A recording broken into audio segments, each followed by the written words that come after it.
En hij is er dichtbij, Daniel Iseger. Want hij zit hier met zijn maten Van der Bos en Triemstra in de finale. Tjen, deze man reed Pieter Riemstra, maar Jan de Groot en Pier Piesma. Maar het gaat verschrikkelijk min met Iseger en zijn maten. Het is nog wel een boppenslag, maar ze staan met 4 om in achter. Hier in het eerst, 6 fjouwen voor. Maar ja, weer een boeteslag van Gert-Anne van der Bos. En dat is het euvel in dit eerst. 4 om in en 6 gelijk dan. Gert-Anne van der Bos. Hier een keertje of net. Nou, die bal wordt toch gekeerd. Er is Jan de Groot nog op lief mee. 4 om in, 6 gelijk en een liedje keertje.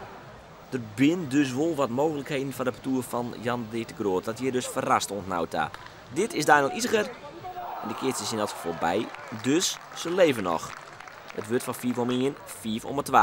En ze komen zelfs mooie kinderen 6 voor Gert-Anne van der Bos en die. Maar ja, dan mij die bal vanzelfs net weer boeten slaan. Gert-Anne van der Bos. Dus 6-2. Nog wel de vastsprong. Dus de bal is wel in. Maar dat is een prima bal van Renze Pieter Hiemstra. Zit goed te kitsen de hele dag al en ik in deze finale. En dus 6 fjouwer. 4 om 2, maar nog wel 6 fjouwer voor Daniel Iseger. Bal achterin bij Pier Piesma. Die gaat rocht in de boppen. Sterker nog, ja, hij gaat boppen. En dus is die skinner 6 vastsprong fot. Sterker nog, ze stingen voor de tweede keer op het deer. 4 om 2, 6 gelijk. Hier, Pier Piesma kent die een werkmaatje, maar dat is een goeie tussenische bal. Rekt die bal nog wel en maakt er een keertje van. Een keertje, dus mogelijkheden.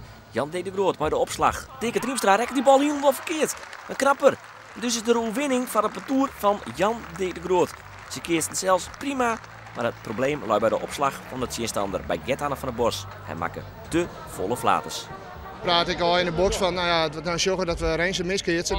Want Pier en 7 omlopen ervoor net geweldig uitslaan. Nou ja, dan die dingen maar achterin. En dat je dan vanuit het eerste dat net doet, dat is dan voor mij ja, niet naar wens. Nee, dat is het eufemisme van de dag, niet naar wens. Dan baalt als een stekker, want hij doet net met die hem afpraten. Nee, inderdaad, dat gebeurt er net. Maar ja, dat zei ik. Ik kreeg dit met de coach gewoon. Ik kan eigenlijk net leuk op de jongens worden, want ze slepen mij wel eens naar een prijs daar.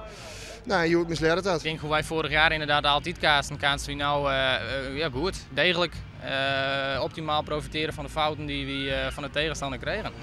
En dus wint hij de fiets, de eerste prijs. Het is zijn tred op Riegen en als een Lietsband, zo bleef hij ermee. Nou ja, sta ik helemaal bij in de schuur.